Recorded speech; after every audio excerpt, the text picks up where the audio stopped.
Hey guys, I am back with another video. As you know, it's What If Senpai or What If or no What If oof damn Manga X here. Um so yeah, I think that's all I have to say.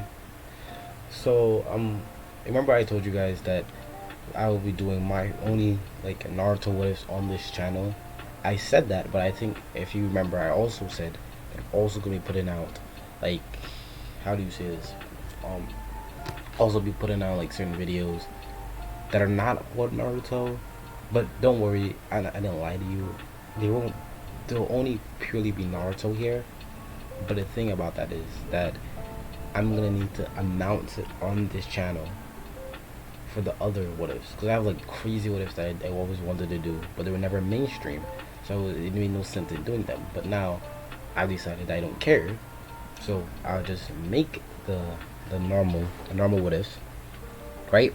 Just make the normal what ifs, the crazy what ifs, and just put them in the second channel that I have, which is still What If Senpai 2. Link in the not in the description. Yeah, I'll put the link in the description. Link in the description, and like you see, there's like a few videos. I haven't posted on a while there, but there's a few videos there already, and you could get a gist. It's just basically everything that is not Naruto can be posted on that channel.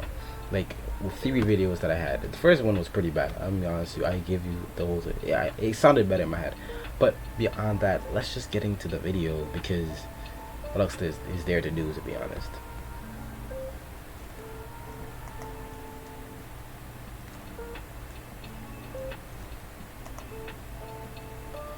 Okay, so this is what if Deku had all for one, and I'm not sure where I'm gonna end off this series at.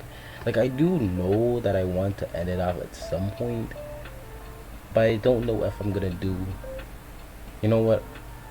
I'm gonna do all the way up to the USJ, because it's. I think that's a good arc too. So I'm gonna sit down here and talk until I get to the USJ. Okay, and oh yeah, by the way, disclaimer, just to warn you guys, this is a 18 only what if, and if you don't know what those are what ifs that basically have sexual content, hence the thumbnail inside of them. So I would tell you to watch with caution, because sex. If you don't like sex, then don't watch it. Like, I don't want to say these niggas. Anyways, let's get into the video. So we start out this video with Deku on the floor, with Bakugo standing above him, telling him what he told him in canon, all the way out to when everything goes to the point where it did in canon, until Deku got to the slime villain, the sludge villain, right? So when Deku did get to the sludge villain, and the sludge villain tried to take over his body, no, at first Deku wanted to die. He wanted to accept what Bakugo said and hoped in his next life that he would get a quirk. Same thing Bakugo said. But in that moment, for a split second, he wanted to survive. He wanted to keep living, because he doesn't know what's on the other side. So he does it. He gets up. He struggles. He fights. But in this survival instinct, oh, black lightning or black energy just spews from his body, carving out the ground and leaving scorch marks on the walls and on the floor, but mostly on the villain. Not Deku grabs the villain's head, which is like really close to his head, and for some reason it just felt right to him. He didn't know he was supposed to do that. It just felt right to him at the moment. So he grabbed the villain's head, and the sludge just kept like poured into his body, and he realized on his other, well, he didn't realize that, but another hole on both of his hands appeared, and then the sludge just went inside of the hole in Deku's hand. Damn, saying Naruto all the time. In Deku's hand. Deku, the villain, lets go, and he could see a man on the floor with long blonde hair, just passed out. And instead of staying there, well, you know, he stays there, and he stays there in shock. He doesn't really move, and then suddenly All Might comes, and everything happens to Ganon. So this time, All Might just grabbed Deku. Like, he grabbed the sludge villain. And then when he did grab the sludge villain, he just did his thing. Anyways, honestly, he grabbed the sludge villain, or not even the sludge villain, the human villain at this point, because he doesn't have a quirk anymore. The human villain, that's what we're gonna call him. And then he grabbed him and jumped away, but Deku grabbed onto him like in canon, and they All Might rested on the roof. That's where he timed out, and he had the same conversation. Well, Deku asked All Might if he could become a hero, even though he didn't have a quirk, and All Might obviously told him what he did in canon, that you cannot become a hero without a quirk. Now, he did go further. I'm not gonna say what he said because I can't think of it myself, but I'm not gonna say what he said. So, but he did go further, and it kind of digged into Deku, and it shattered his worldview. He always knew that he couldn't become a hero without a quirk, but this was his last hope, his last pull at it, and he was told the truth. So after that, Deku just headed home and met Inko, go said hi to his mother, and the rest of the stuff that normally happens. So, but I was contemplating doing this. Okay, so pause. There's two ways the story could go, right? And I'm going to pick this way, but I don't know. I'm not too sure about it. So no, if it goes bad, it's because of this decision I made right here. But okay. So Deku goes out on a stroll one day, and he does his thing, bro. He just walks. He's sad. He's really sad, actually. Imagine your symbol just told you that you ain't shit, really, and it would hurt. Let's all be honest. It would hurt. But with that, Deku just kept walking. And he went to a convenience store and he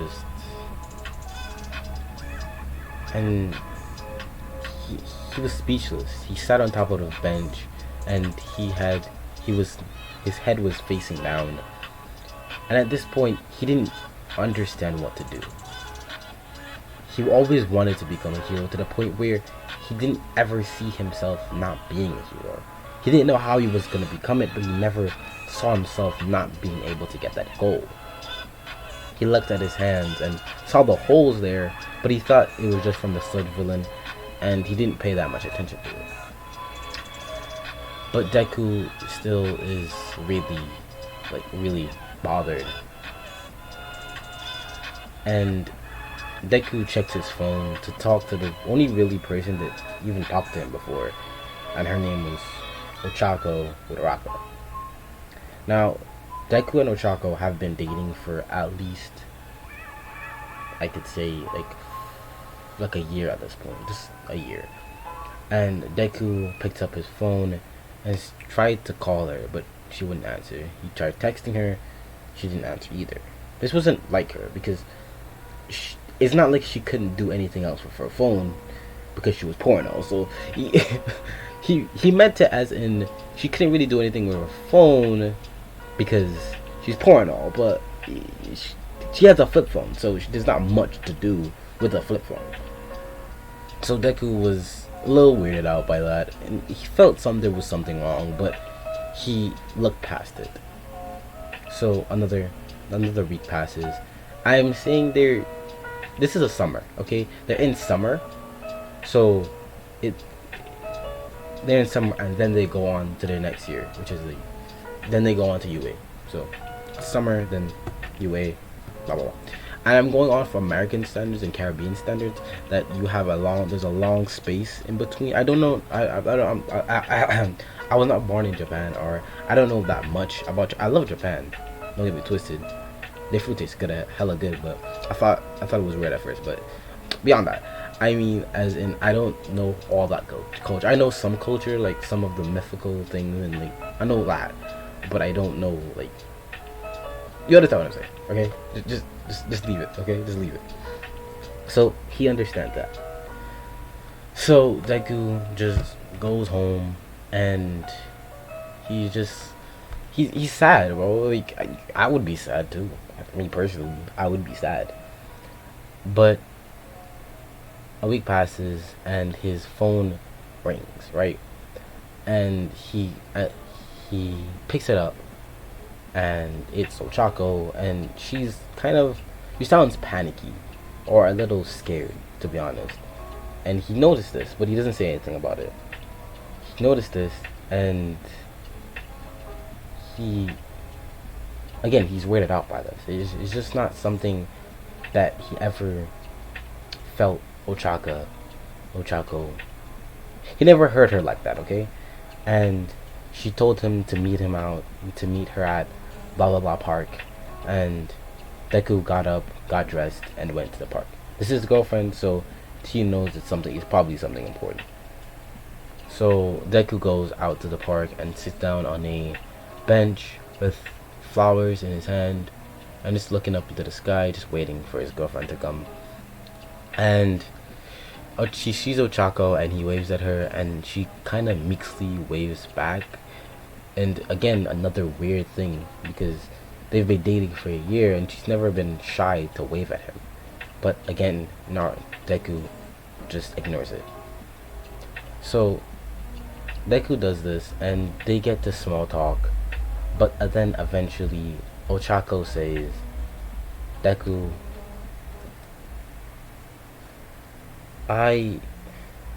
for the last couple of months, I've been cheating on you. Deku couldn't hear anything after that. He was confused. It was weird. It was a weird feeling for him. This overwhelming anger and this sadness all at one time. He didn't know how to do it. How to cope. The only way he knew how to cope was to cry. And so he did.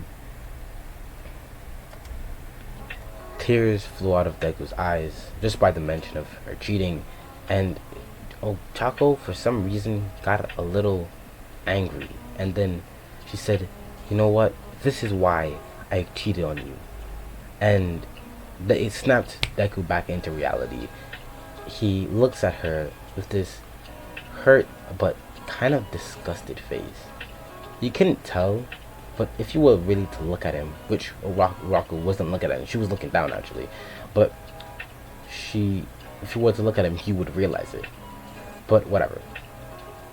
Deku, she started talking about how that she always wanted to go further in their relationship, but Deku would always make up some excuse, or he wouldn't do this, he wouldn't do that, and the other person was just always there for her and to pick up the slack. And Deku was again still really furious, but was holding on to edges, trying to control himself. But he didn't know if he could keep doing it.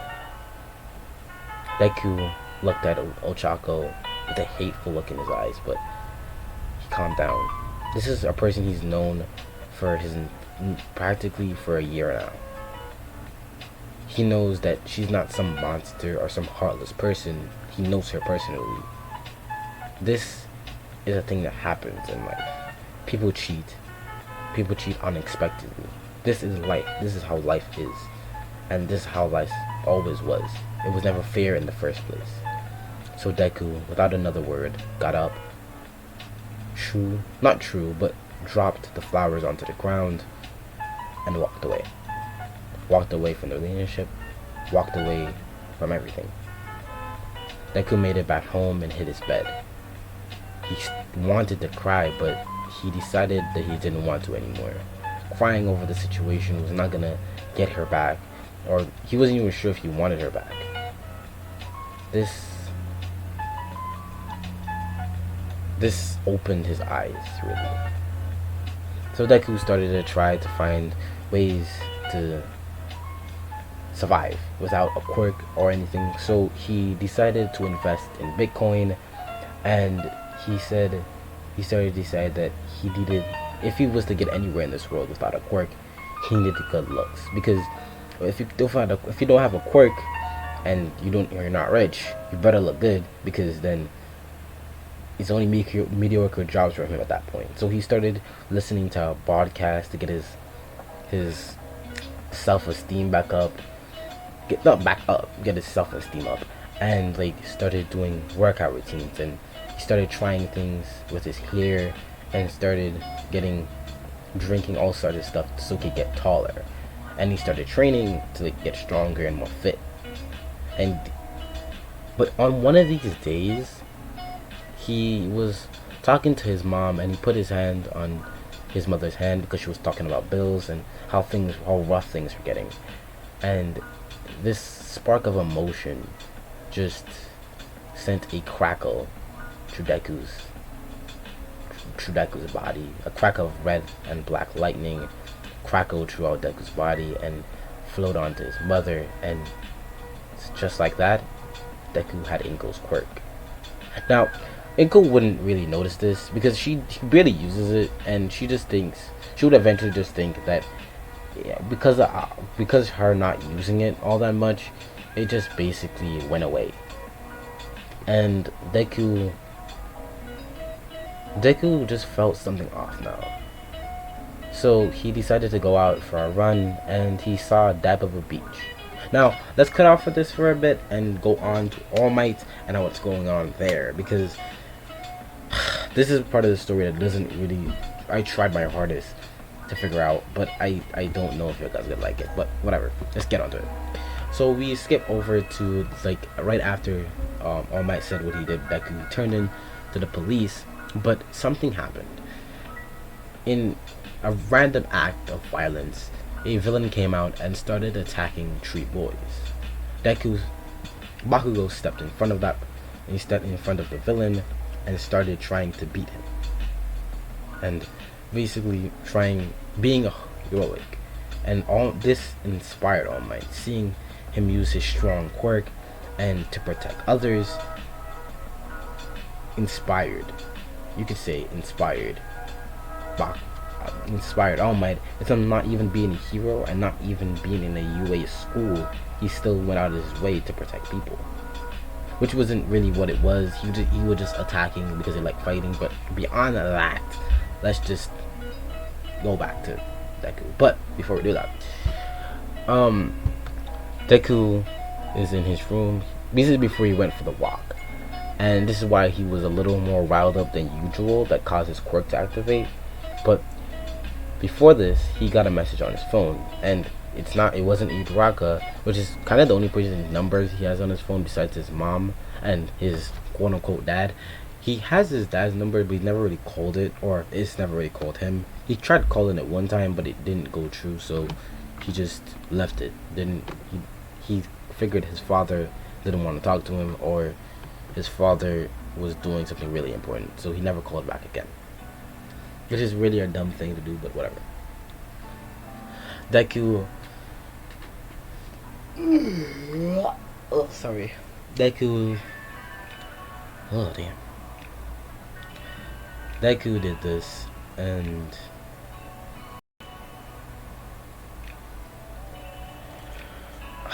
Deku. Damn. I just keep saying Deku. Deku looked on his phone and he saw someone sent him a picture, which was Bakugo. He didn't know how Bakugo got his number, but he got it, and it was this picture. And it was a picture of him and Uraraka, but it wasn't just a friendly picture. It was really disturbing.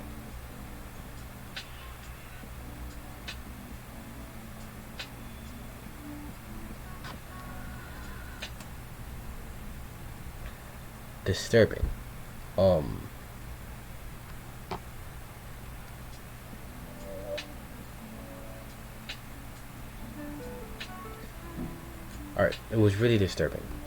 And Deku.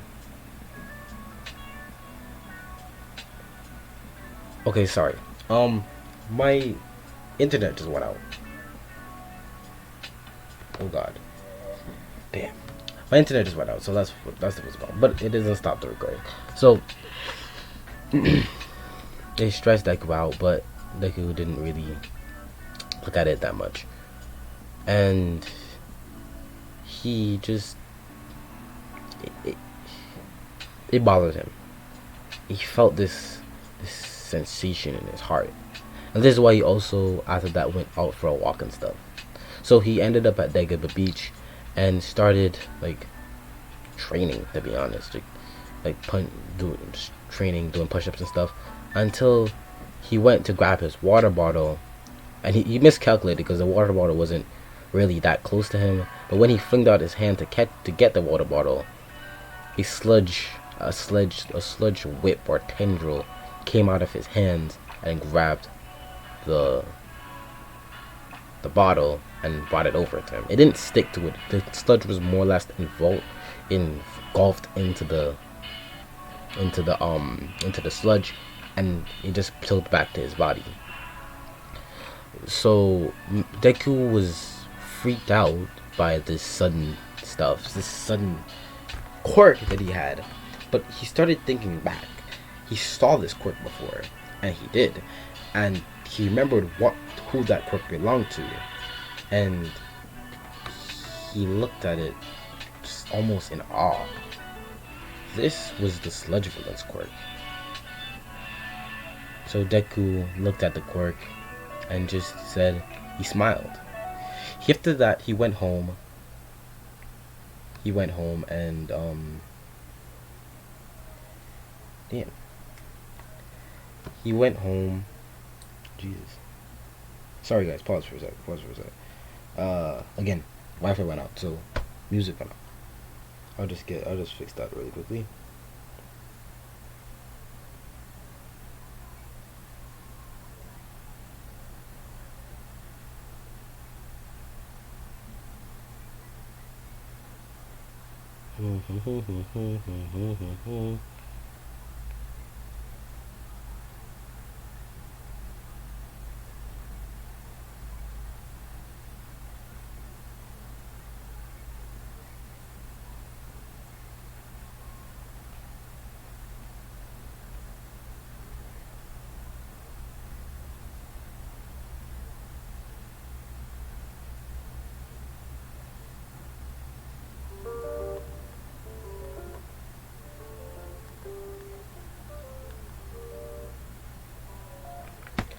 So sorry about that. So Deku just went and did his shit. Basically did his shit, and so he started training. And he after that he went home and he signed it up for UA. So he then realized that he had a hell of a lot of training, since he had to catch up to people that had their quirk for years, and he had his quirk for like what, probably a few weeks, and he didn't even know it. So Deku started training really hard, like harder than he did before, and in climax of that, cleaning the bleach. So in Deku's training, I'm gonna skip forward. In Deku's training, he learned how to harden the sludge and turn the sludge into weapons, and he also figured out that he had his mother's quirk that he realized that he stole from her, because around that time he realized that his mother told him that she couldn't use her quirk for some reason, and Deku thought that he should give it back to her, but then she said, yeah, she doesn't mind really, it's just she never really used it for anything, and Deku decided to keep it. He didn't understand why he did this, because this is his mother. Why would he keep his mother's quirk and force her to live the life that he did? But then he realized that she didn't really need it. All she ever wanted to be was his mother and nothing else, and the fact that she doesn't care about it. So he justified in his head that he should keep the quirk, because his mother would want to give it to him anyways if she could. But whatever. So Deku started training with that quirk. He learned how to pull things towards her and put things in the air, like telekinesis. No, his mother's quirk is not telekinesis, it's just to draw things to him. But he trained the quirk to the point where it could bring things to him, and larger objects to him, not just small items. And he uses this with conjunction with his sludge to create weapons and slash them and just put them in piles. But on one of these occasions, Naruto Deku's looking better and better, but he's not going to that full glow up state. He's just looking a little taller and buffer, but he still looks like normal Deku. So one day he was in a store getting coffee, and he sat down on the seat, and the server came to him, and she looked at Deku, and like it was kind of flirting with him. It was a joke to her, but for Deku it was just weird. And she realized that Deku was like taking this a certain way, and she kind of laughed and said, "You know what? I don't mind going on a date with you." And she got really close to Deku when she said that, and Deku started blushing heavily, and he says, I wouldn't mind either. And then she said, "Okay, pick me up at after my shift," which is like after it just looks like 30. So Deku leaves and gets her number and just walks home and tries to plan a date. So Deku plans this date, and yeah, but he plans a date, and he takes her out to like a park that was opening this week, and was chatting game, bro.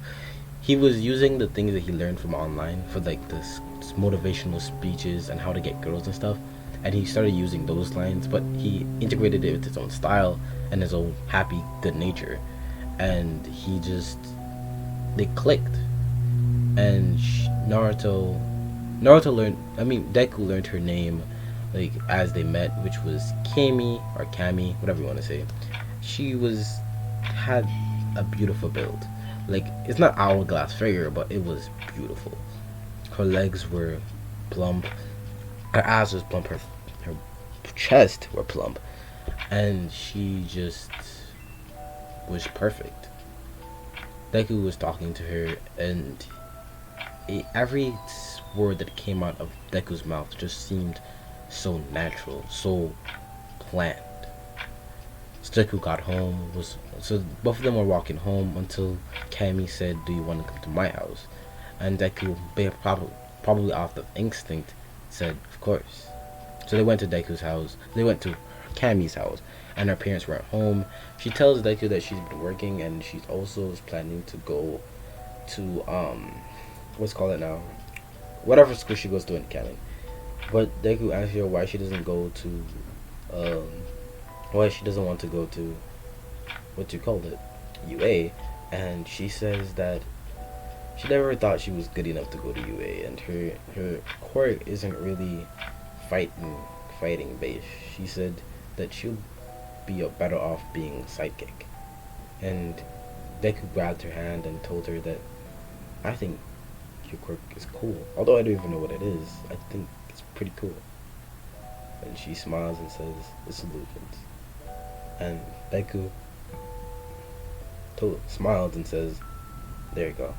I knew it was cool." She laughed and she got a little closer to Deku. She kissed him. At first there was one, and Deku pulled his head back, and as she says, "Oh, I'm sorry," Deku places his lips on her again, and Deku kisses her even more passionately. She pulls off this time, and without a moment of hesitation, Deku goes for her neck, kissing around her neck, and then he slowly moves down to her finger, biting it, and then placing his hands on both sides of her hips, bringing her a little bit closer. He then backs off and looks at her. Like, this look wasn't just a normal hey hi. This look was just so raw. It was just so If Kami felt like he was undressing her with with his eyes, but she didn't mind it. She looked at him with the same want, and Deku got closer, unbuttoning her shirt, and she pressed it off. She then turned around and let Deku undo her bra, which for some reason Deku was able to do. Deku doesn't know how to unlock bras, but for some reason he learned how to do it now. So whatever. Deku does her bra and start kissing her neck again. Then then both of them sit down, and with Deku behind her. Deku places his hand on her upper body, and he placed his hand just under her chest. Then in a moment's notice, Deku grabbed her boobs. He pinched one and then started massaging the other. He pinched the nipple of one and then started massaging the other breast while still kissing her. Kami's body was quivering. It was shaking in anticipation and quaking in just joy. So when she rested her head back on Deku's shoulder, which Deku's up behind her, I just want to make the clear, and Deku started kissing her neck more, but she felt something poking her in her back, and she smiled.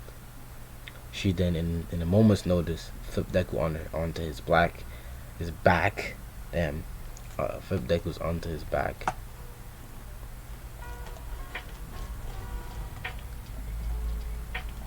Flipped Deku onto his back, and hold up, there it is. Flipped Deku onto his back and just, being a Giga Chad. She being a Giga Chatter. It's a different term, whatever. And started kissing him, grinding her body onto Deku. Deku just sat there. He didn't make an attempt to stop her, just allowed her to do what she wanted. But at no point did it feel like he was a bottom. With her being on top of him, he kept eye contact the whole time. It felt to Cammy like he was letting her do this, which yeah, she was, but she was being allowed the privilege, and instead of offending her, it excited her. It got her aroused. To the point where she started leaking, to the point where it was super noticeable. But Deku didn't stop there. Deku pulled down his pants and Cammy looked at his member. And the first thought she had was, is he a horse or something? Does he have a horse quick or something? This is crazy, but she softened. She placed Deku's member in her mouth and proceeded to suck on it. But that's the end of the video, guys. See ya.